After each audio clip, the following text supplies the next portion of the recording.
Ouais, salut la famille, j'espère que vous allez bien.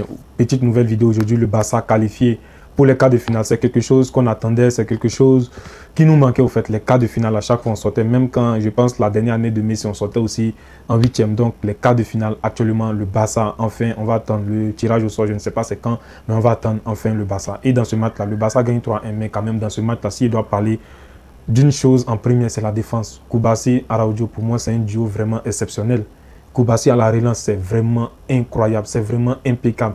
Des ballons à la Xavi, des ballons à la Iniesta, des ballons à la Pirlo, qui, au fait, il te fait des longues passes pour Fermin, tout, il lance. Vraiment, c'est incroyable, sincèrement. À 17 ans, s'il fait ça, non, sérieusement que c'est vraiment incroyable, c'est vraiment extraordinaire parce que il n'y a pas beaucoup de défenseurs qui font ça. Même je parle des grands défenseurs au monde, il n'y a pas beaucoup de défenseurs qui ont cette qualité de relance là pour pouvoir casser les lignes. Et même Koubassy, ce n'est pas que les relances. Même encore dans les duels, il est encore présent. Il était avec Osimhen. Dans le jeu aérien, encore il est là. Dans la lecture du jeu, encore il est là. Même dans les alignements. Vraiment, combien de fois on a vu Osimhen en hors-jeu? Vraiment, l'alignement était impeccable. Vraiment, la défense, même la défense, je mets aussi Koundé et puis Cancelo. Cancelo, son match est vraiment incroyable parce qu'il s'est projeté, il essayait de tenter. Il a apporté du Cancelo, en fait. C'est un grand match, en tout cas. Dans ce Barça-là, il n'y a pas beaucoup de joueurs qui sont passés à côté. Et même, je dois parler de Fermin parce que l'entame du match du Barça était vraiment exceptionnel. On a vu un Barça qui avait envie. Et au fait, celui qui avait le plus envie que moi je voyais, c'était Fermin. Fermin était tout le temps dans le pressing, à vouloir avancer tout le temps. Au fait, son intention, quand même tu vois ce joueur, tu sais qu'il a envie d'apporter quelque chose. Et Dieu merci, il était récompensé par un but. Il prend le gardien carrément à contre-pied. On sait que Fermin, c'est quelqu'un qui aime se projeter vers l'avant. Il a le sens du but et finalement, il marque. Après le Barça, encore Rafinha qui tire sur le poteau, ça revient ici Cancelo qui marque 2-1, 2-0 et après le Barça s'est fait finir. Sur au fait le but de Napoli, au fait, c'est juste que Osimhen a attiré plus l'attention, ce qui a libéré le joueur en retrait. Mais moi-même à 2-1, je savais que le Barça allait passer. Pas que parce que je voyais que la défense sérieusement était sérieuse. Et lorsque tu as des défenseurs sérieux, ça peut aller. Mais après le milieu, c'est un peu relâché. Xavi a fait des changements. Moi, sérieusement, lorsque j'ai vu Roberto Romeu rentrer, j'ai mis en statut directement. Bon, qu'est-ce qui se passe? Qu'est-ce qui se passe? Parce que Romeu, j'ai vraiment peur. Même à la fin, il a fait une passe. André, c'est un agent double, en fait. Je ne sais pas s'il joue pour Napoli. Mais Sergio Roberto, j'avais moins peur parce que Sergio Roberto, cette saison, c'est vrai qu'il ne jouait pas. Mais quand même, on savait que Sergio Roberto, c'est un joueur un peu expérimenté. C'est un joueur souvent qui peut te faire des bons matchs. Et là, pour lui, je n'avais pas assez peur. Mais au fait, le fait de voir Romeu, j'avais peur parce que le Barça n'arrivait plus à faire sortir les ballons. Est-ce qu'on peut s'appuyer sur Romeu? J'avais peur. Et moi, j'attendais vite un peu de voir un peu comment il s'appelle João Félix dans ce match. On pensait qu'il allait être titulaire, mais à la fin, Xavi a préféré Rafinha. C'est un choix qui a été payant. Même si vers la fin, j'attendais de voir João Félix un peu rentrer un peu plus vite. Parce que c'est vrai que Rafinha, son volume de jeu, il est incroyable. Il faisait des efforts, il faisait aussi des replis défensifs, tout.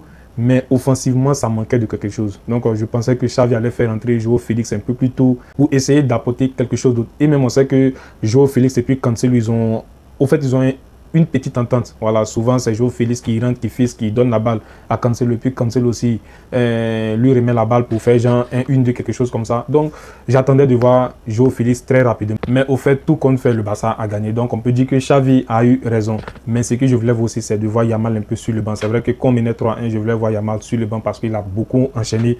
Je voulais voir Victor Roque rentrer, voilà, pour apporter aussi un peu de folie. D'efforts physiques, tout, il pouvait essayer de compenser. Yamal se reposer un peu. Et à la fin, le but de Lewandowski, en tout cas, c'est vraiment un chef-d'œuvre. Ce but à la fin, c'est vraiment un chef-d'œuvre. Tu as d'abord Gundogan qui reçoit la balle, qui te fait une passe millimétrée.